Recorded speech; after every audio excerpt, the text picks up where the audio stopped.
जय हिंद। आप सभी का हमारे चैनल में स्वागत है। जो कि आप जानते हैं कि डेली हम आपके लिए 10 महत्वपूर्ण प्रश्न लेकर आते हैं जो बहुत ही खास हो जाते हैं, जिससे आपका नॉलेज बढ़ता है और आपके एग्जाम में आपको क्वालिफाई होने में मदद करता है यह प्रश्न। तो बने रहिए, पूरा क्लास पूरा वीडियो ज़रूर देखिएगा, तभी आपको अच्छे से नॉलेज मिल पाएगा। देखिए, झूला जितना पीछे जाता है उतना आगे भी आता है। इसी तरह जिंदगी का झूला अगर पीछे जाए तो डरिएगा मत, वो आगे भी आएगा। देखिए, आज समान ज्ञान यानी जीके जीएस का टॉप 10 प्रश्न हम लेकर आए हैं जो काफ़ी इंपॉर्टेंट होगा, जिससे आपका नॉलेज बढ़ेगा और आपके एग्जाम में यह बार बार पूछा जाता है। तो चलिए आज का पहला प्रश्न देखेंगे। आज का पहला प्रश्न है कि बाबर ने तुजुक ए बाबरी किस भाषा में लिखी थी। अगर आप इस प्रश्न का सही उत्तर जानते होंगे तो कमेंट बॉक्स में जरूर लिखिएगा।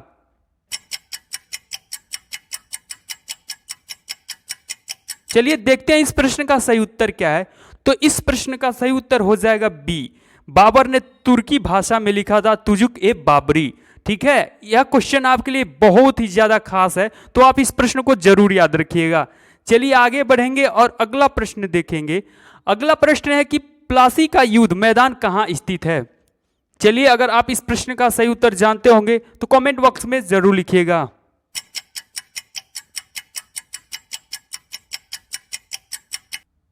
चलिए देखते हैं इस प्रश्न का सही उत्तर क्या है। तो इस प्रश्न का सही उत्तर हो जाएगा डी, यानी इसका राइट आंसर हो जाएगा डी, पश्चिम बंगाल में स्थित है। यह भी क्वेश्चन काफी इंपॉर्टेंट है आपके लिए, तो इस प्रश्न को भी आप याद रखिएगा। चलिए आगे बढ़ेंगे और अगला प्रश्न देखेंगे। अगला प्रश्न है कि भारतीय राष्ट्रीय कांग्रेस का अध्यक्ष प्रथम यूरोपीय था। अगर आप इस प्रश्न का सही उत्तर जानते होंगे तो कमेंट बॉक्स में जरूर लिखिएगा। चलिए देखते हैं इस प्रश्न का सही उत्तर क्या है। तो इस प्रश्न का सही उत्तर हो जाएगा बी, जॉर्ज यूले। इसका राइट आंसर बी हो जाएगा। चलिए आगे बढ़ेंगे और अगला प्रश्न देखेंगे। अगला प्रश्न है कि केंद्रीय चावल अनुसंधान संस्थान कहाँ स्थित है।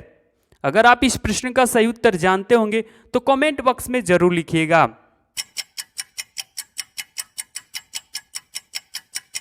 चलिए देखते हैं इस प्रश्न का सही उत्तर क्या है। तो इस प्रश्न का सही उत्तर हो जाएगा डी, कटक। इसका राइट आंसर डी हो जाएगा। एक क्वेश्चन आपके लिए मोस्ट इंपॉर्टेंट होने वाला है, क्योंकि बहुत ज्यादा यह पूछा जा चुका है अलग अलग एग्जामों में। चलिए आगे बढ़ेंगे और अगला प्रश्न देखेंगे। अगला प्रश्न है कि भारत का वह सबसे बड़ा बंदरगाह कौन सा है जो कुल यातायात के 5वें भाग को संभालता है।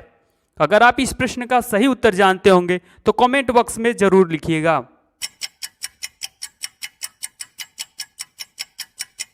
चलिए देखते हैं इस प्रश्न का सही उत्तर क्या है। तो इस प्रश्न का सही उत्तर हो जाएगा सी, मुंबई। इसका राइट आंसर सी हो जाएगा। चलिए आगे बढ़ेंगे और अगला प्रश्न देखेंगे।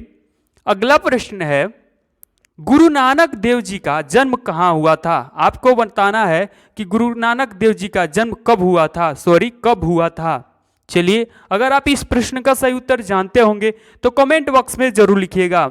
आपको बताना है कि इनका जन्म गुरु नानक कब हुआ था। चलिए देखते हैं इस प्रश्न का सही उत्तर क्या है।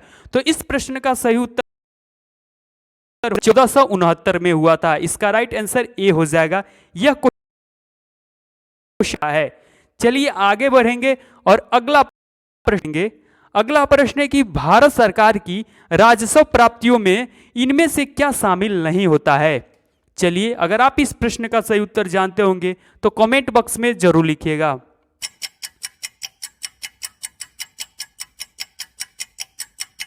चलिए देखते हैं इस प्रश्न का सही उत्तर क्या है। तो इस प्रश्न का सही उत्तर हो जाएगा डी, रीरो की असूली। इसका राइट आंसर डी हो जाएगा। ये काफी इंपॉर्टेंट आपके लिए हो सकता है। यह क्वेश्चन आप जरूर याद रखिएगा, बहुत बार पूछा जा चुका है। चलिए, इसका राइट आंसर डी हो जाएगा। आगे बढ़ेंगे और अगला प्रश्न देखेंगे। अगला प्रश्न है कि उपभोक्ता जागरण के लिए भारत सरकार का सबसे प्रचलित नारा क्या है। बहुत सारे लोग जानते होंगे, तो चलिए अगर जानते हैं तो कमेंट बॉक्स में कमेंट जरूर करिएगा राइट आंसर को।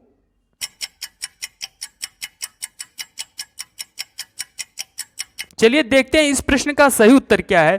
तो इस प्रश्न का सही उत्तर हो जाएगा ए, जागो ग्राहक जागो। आप टेलीविजन में भी देखे होंगे कि आता है, एक ऐड आता है जागो ग्राहक जागो करके। वो भारत सरकार का सबसे प्रचलित नारा है उपभोक्ता जागरण के लिए। चलिए आगे बढ़ेंगे और अगला प्रश्न देखेंगे। अगला प्रश्न है कि निम्नलिखित में से कौन सा कर है। अगर आप जानते होंगे तो कमेंट बॉक्स में कमेंट जरूर करिएगा सही उत्तर को।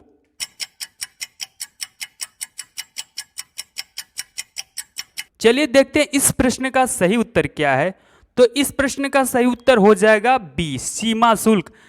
इसका राइट आंसर बी हो जाएगा। अप्रत्यक्ष कर है सीमा शुल्क। ये आपके लिए इंपॉर्टेंट हो सकता है। चलिए आगे बढ़ेंगे और अगला प्रश्न को देखेंगे। अगला प्रश्न है कि हॉकी का गेंद का रंग कैसा होता है। आपको बताना है कि हॉकी की गेंद का रंग कैसा होता है। चलिए देखते हैं इस प्रश्न का सही उत्तर क्या है। तो 10 नंबर का प्रश्न का राइट आंसर यहां पे हो जाएगा डी, सफेद। हॉकी का गेंद का रंग सफेद होता है। ये आपके लिए इंपॉर्टेंट हो सकता है क्योंकि यह भी क्वेश्चन बहुत बार अलग अलग एग्जामों में पूछा जा चुका है। आज के लिए इतना ही बस। आगे फिर हम एक नॉलेज वाला और काफ़ी इंपॉर्टेंट वीडियो लाएंगे जो आपके एग्जाम के लिए भी इंपॉर्टेंट होगा। तब तक के लिए जय हिंद।